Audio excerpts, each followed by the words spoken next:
Namaha.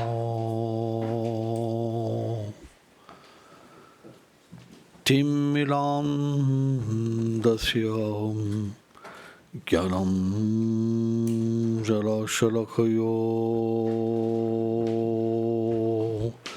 Shakshurum Militam Jena Taisme Shigurave Namaha. Shri Chaitanya Manobhistam Stapitam Chena Bhutare Swayam Rupa Kadamayam Dadati Swam Padam Tikam. Hey Krishna Karuna Sindhu Dinabandhu Jagatpate Gopesha Gopika Kanta Radhakanta Namostute. Tapta Kanchana Kolangi Radhe Vrindavaneshvari Brijhabhanu Sute Devi Pranamami Hare Priye. Jaya Shri Krishna Chaitanya Prabhu Nityananda Shri Advaita Gadadara Srivasadi Gaur Bhaktavrinda. Hare Krishna, Krishna Krishna, Hare Hare, Hare Rama, Rama Rama, Hare Hare. Brindai Tulasi Devai, Priyaye Keshavasacha. Krishna Bhakti Pratidevi Satyavatye Namo Namaha. Vanchakalpatarubhyacha Kripa Sindhubhyaevacha Patitanam Pavanebhyo Vaishnavibhyo Namo Namo. Namo Vishnu Padaya Krishna Prestaya Bhutale Srimate Bhakti Vedanta Swami Niti Namine. Namaste Sarasvati Devi Kaulavani Pracharine Nilveshesha Sunyavadi Prachacha Deshatarine.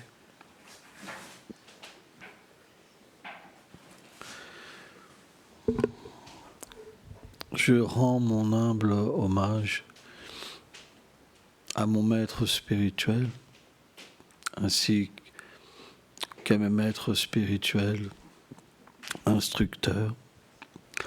Je rends mon humble hommage à tous les dévots assemblés. Donc aujourd'hui, on a fait ce qu'on appelle Abhishek. On a baigné sous Baal Sakra. Alors pour ceux qui ne sont pas habitués à cette tradition,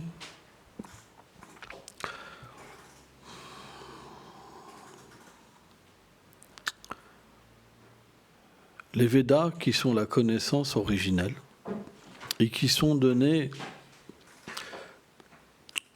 lorsqu'il y a chaque création, le Seigneur le donne à Brahma et Brahma le donne à ses fils. Et cette connaissance originelle, elle se multiplie et elle se déforme selon la qualification des êtres. Mais Elle nous apprend que le Seigneur suprême peut être perçu, selon notre qualification, sous 3 aspects. Le premier aspect, c'est Brahman, omniprésent, l'énergie. Le deuxième aspect, c'est Paramatma.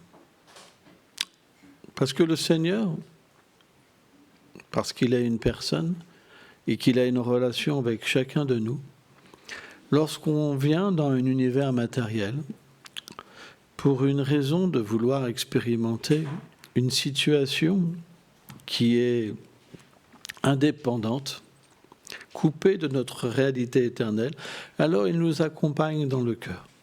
C'est ce qu'on appelle Antaryami, l'âme suprême. Et cette âme suprême, elle est le témoin de toutes nos actions. C'est pour ça que chaque action porte un fruit.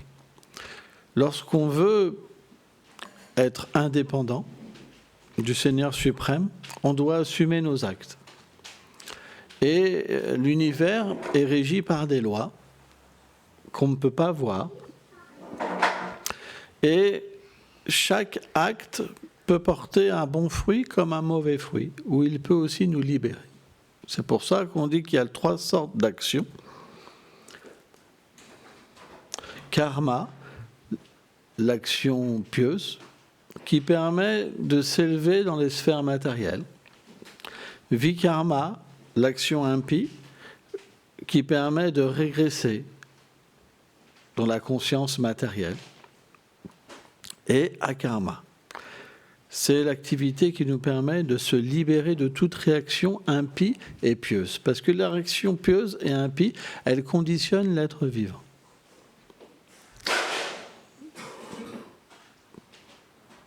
Donc, il y a un 3e plan qu'on appelle Bhagavan. Et ce plan de réalisation, il nous permet de voir plus loin que Paramatma, que de voir le Seigneur partout, dans l'arbre, dans la plante, dans l'eau, dans le feu. Par exemple, Saint François d'Assise, il était ce plan Paramatma. Une fois sa tunique a pris feu et ses frères ont éteint le feu et lui simplement il rendait ses hommages au feu. Il appelait frère feu. Ça c'est le plan du Paramatma. À un certain niveau. Mais le plan Bhagavan est un plan où on peut comprendre le Seigneur au-delà de la création matérielle. Et aussi où on peut comprendre notre forme éternelle. Sur le plan de Paramatma, ce n'est pas possible. On peut comprendre qu'on est une création du Seigneur et que le Seigneur contrôle toutes choses, mais on ne peut pas comprendre le plan parfait de l'âme. Que dire du Brahman? Sur le plan du Brahman, on se considère comme une étincelle de cette énergie. Il y a encore moins de relations. Mais sur le plan Bhagavan, on peut comprendre que le Seigneur a une forme et qu'on a une forme. Et ce qui nous relie entre lui et nous, c'est l'amour de Dieu, l'amour pur. C'est pourquoi, dans les temples, il y a ce qu'on appelle des Srimurti, la forme du Seigneur. Et ça, c'est difficile à comprendre, parce que les écritures, comme le Shilpa Shastra, donnent tous les renseignements de quelle manière tailler cette forme avec des mantras particuliers et comment elle doit être installée. Puisque le Seigneur est partout, il peut aussi se manifester sous cette forme, parce que c'est lui, en fait, qui le demande. Et à travers cette forme et l'adoration qu'on lui porte, alors il se révèle graduellement. C'est pourquoi, là où il y a la Srimurti, c'est expliqué que la demeure, elle n'est pas matérielle, mais spirituelle. Quand on y vient, alors notre relation avec le Seigneur se manifeste graduellement. Et on peut à un moment complètement purifier ses sens, son mental, son intelligence, son faux ego, pour comprendre le véritable ego. Ce n'est pas possible sans ça. Or, le Seigneur a aussi d'innombrables formes. Pourquoi ? Parce qu'il y a différentes sortes d'êtres vivants qui ont des qualifications éternelles, qui ont une attirance éternelle envers le Seigneur. Et bien que le Seigneur ait une forme, selon la douceur qu'il manifeste ou son opulence, il est perçu différemment. Or, en tant que Krishna, dans ce temple, on adore Gopal, Krishna. Nos maîtres spirituels, comme Shilarupa Goswami, expliquent que le Seigneur, il manifeste complètement sa forme de douceur. Ça veut dire qu'il oublie sa divinité. Et ça, c'est quelque chose qui est très intéressant. Quand, par exemple, vous voyez une personne dans sa puissance, par exemple un général très puissant, vous ne pouvez pas véritablement avoir de relation avec lui. Vous pouvez avoir la peur. Imaginez-vous quelqu'un de très puissant, qui est plus fort que 10 000 éléphants, par exemple. Dans les temps védiques, c'était possible. 10 000 éléphants. Qu'est-ce que vous voulez faire contre une telle personne ? Elle fait 5 mètres de haut. Elle peut tout détruire si elle veut, une armée entière. Vous pouvez simplement avoir peur et être émerveillé. Mais vous ne pouvez pas avoir une relation d'amitié. Vous n'allez pas faire un bisou à cette personne. Eh bien, c'est pareil avec le Seigneur. Quand il manifeste sa puissance, comme celui qui crée des millions d'univers, alors la puissance est telle que vous tremblez. C'est comme si que même vous alliez exploser. La relation n'est pas possible. Arjuna était dans cette situation. Mais qu'est-ce qu'il disait ? Ugra, Ugra. Merveilleux, terrifiant. La relation n'était plus possible. Et quand le Seigneur, par son désir, s'oublie lui-même et qu'il devient l'objet d'amour, personne ne peut voir qu'il est le Seigneur. Et il devient l'être aimé. Et à ce moment-là, la relation qui se manifeste entre ses associés éternels et lui, elle est illimitée dans l'amour. Parce que l'associé, il reçoit un pouvoir particulier pour échanger une relation d'amour avec lui. Et ça, les Védas expliquent que c'est le plus haut plan. Lorsqu'on est conditionné par l'énergie matérielle, qui est divisée en 3 gunas, l'ignorance, la passion et la vertu, dans cet oubli, on essaye à travers les êtres qu'on connaît de refaire ces relations. Par exemple, on veut être une mère, on veut être un père, on veut être un fils, on veut avoir des amis, on veut aimer une femme ou un homme, ou ce que vous voulez. Moi, je n'ai pas de parti pris avec le corps. Mais la seule différence, c'est que tous les êtres sont limités, tout petits et imparfaits. Donc ça génère beaucoup de souffrance. C'est comme une bataille. C'est d'expliquer cette vie matérielle, c'est comme une lutte pour l'existence. Pour travailler, pour maintenir une famille, c'est tellement de souffrance. Pour un tout petit peu de bonheur. Tous ceux qui ont une vie de famille, ils connaissent bien tout ça. Mais l'énergie matérielle est très puissante. Elle donne 2 aspects. Elle donne cette souffrance et en même temps, elle donne l'illusion à l'être où il est persuadé que c'est la meilleure situation. Bien qu'on soit en face de personnes qui ne sont pas belles, on pense « qu'est-ce qu'elle est merveilleuse, qu'est-ce qu'il est beau ». C'est l'illusion.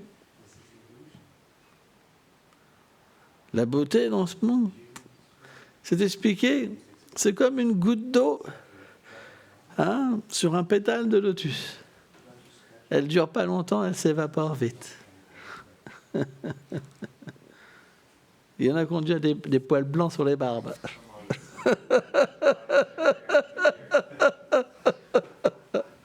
Et il y en a, ils ont encore une belle barbe, mais qui reviennent dans 10 ans. Il y aura une sacrée transformation. Donc, c'est la bataille pour ne pas mourir. Quand on arrive à un certain âge, on commence à avoir mal partout. Là, et un jour c'est là, un autre jour c'est à 3 endroits en même temps.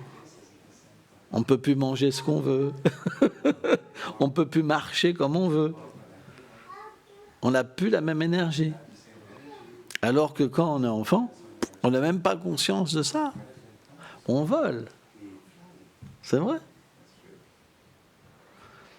Et bien de la même manière,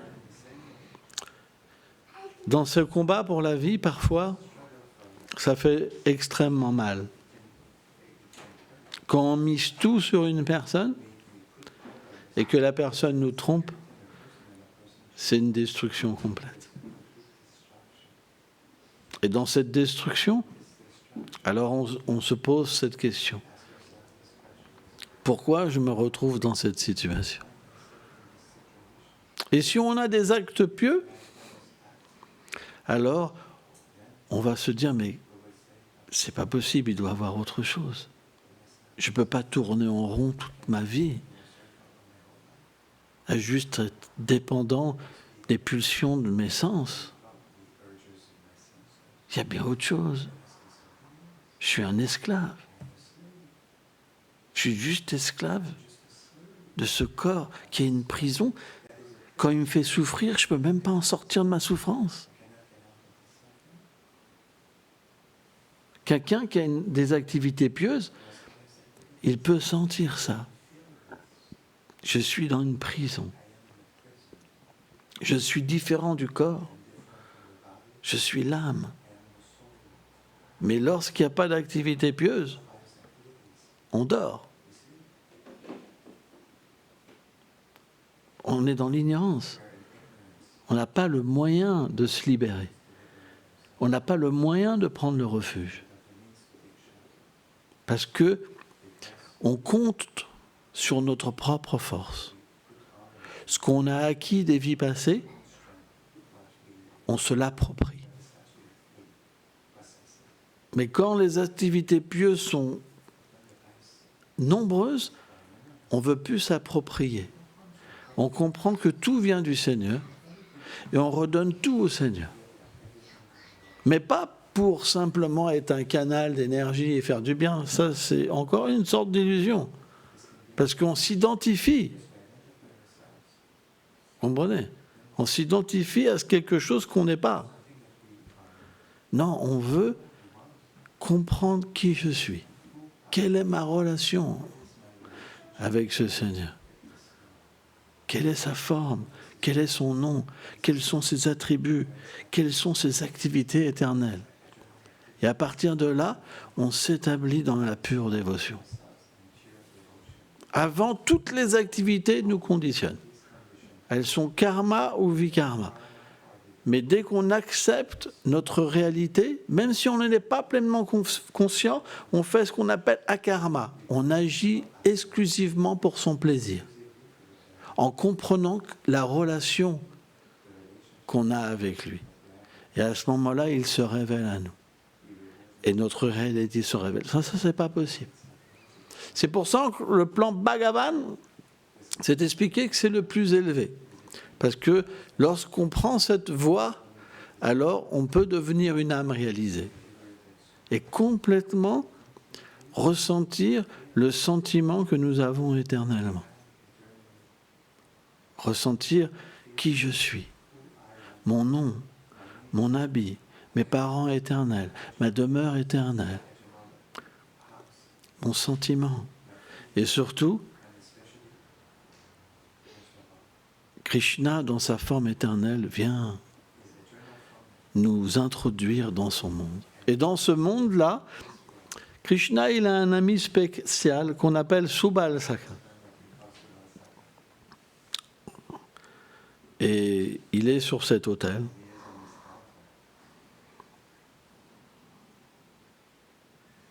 L'amour, ça veut dire les secrets. Par cette voie, vous pouvez comprendre les secrets du Seigneur, ce qu'il aime. Et lorsque vous partagez les secrets, alors vous ne pouvez pas être dans ce monde. Parce que dans ce monde, c'est l'oubli. On adore Dieu, pourquoi ? Pour des biens matériels qui vont disparaître au moment de la mort. Ainsi, lorsque Krishna devient miséricordieux, il n'accorde plus de biens matériels. Il force une personne à devenir dépossédée de toute illusion. Quand le Seigneur donne sa miséricorde, c'est expliqué, tout le monde vous rejette. Vous n'avez plus moyen d'être dans l'illusion. Au début, c'est dur. Et après, l'intelligence vient. Et alors, quand vous acceptez, vous devenez complètement libéré et complètement satisfait. Quand il n'y a plus de désir matériel, vous devenez libéré. Vous échappez au cycle des morts et des renaissances. Et vous obtenez les désirs spirituels pour une plateforme transcendantale. Peu de gens veulent ça. Mais pourtant, quand on entend, c'est quelque chose qu'on désire. Parce qu'au fond de nous-mêmes, c'est présent. Parce que nous sommes l'âme. Alors on pourrait se dire, mais j'ai une famille, j'ai ceci, je ne peux pas tout abandonner. Le Seigneur ne demande pas d'abandonner. Il demande d'engager. Quand vous percevez que tous ceux qui sont autour de vous sont des âmes, alors vous les considérez comme les serviteurs du Seigneur. Vous considérez votre maison comme la demeure du Seigneur. Votre travail comme un moyen de le maintenir. On dit, mais Dieu n'a pas besoin d'être maintenu, vous allez dire. Ça, c'est une relation à travers la puissance. Mais quand la douceur est là, le Seigneur crée un besoin pour que vous puissiez avoir un rôle avec lui. C'est ça l'amour. Tout émane de lui. Ça va s'appeler.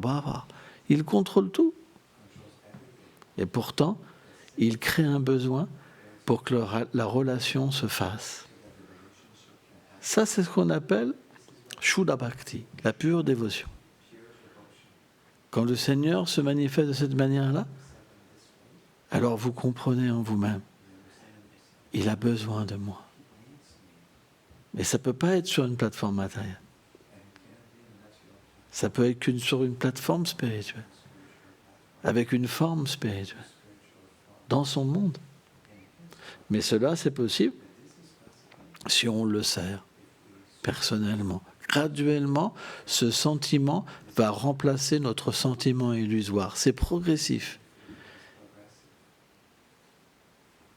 Mais ce qui est autour de nous ne change pas.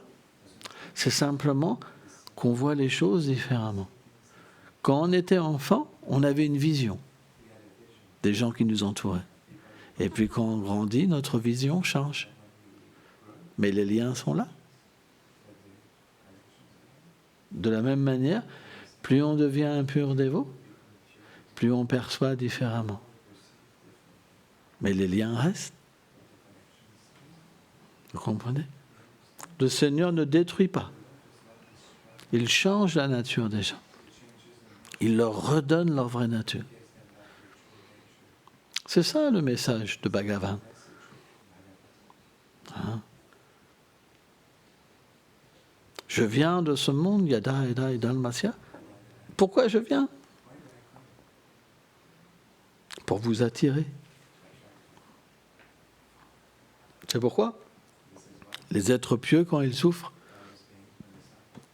alors ils prennent refuge. Et quand ils prennent refuge, alors il y a une connexion qui se fait. Et selon l'avancement spirituel, alors on a une disposition particulière. Soit avec la puissance, soit avec la douceur. Les voies sont innombrables, mais elles ont la même essence. C'est le refuge. Tant qu'on pense qu'on est grand, il n'y a pas de connexion possible. Quand l'humilité est là, alors on voit. Donc il faut une humilité complète, une tolérance complète envers tous les êtres vivants, envers même nous-mêmes, et le respect. S'il n'y a pas ces trois conditions, l'humilité, la tolérance et le respect, il n'y a pas de connexion. Impossible. On est comme quelqu'un qui veut attraper la lune. Parfois, la lune, elle est perçue dans un arbre. Alors on pense qu'on peut l'attraper comme un fruit. Mais on ne peut pas attraper la lune. Quand le Seigneur est satisfait, alors il descend. Parce qu'il est tout puissant, il peut descendre. Et c'est son pouvoir. Il n'y a rien de difficile à comprendre. Il peut faire ce qu'il veut. Il peut être perceptible au fini. L'âme est infinitésimale. Mais parce qu'il est tout puissant, il peut avoir une relation avec toute chose. Celui qui ne comprend pas ça, il reste conditionné. Et il erre à travers ses désirs. Mais dès qu'on comprend que cette relation avec lui, elle est ma vérité, alors on quitte la condition matérielle. Gaul Premanande.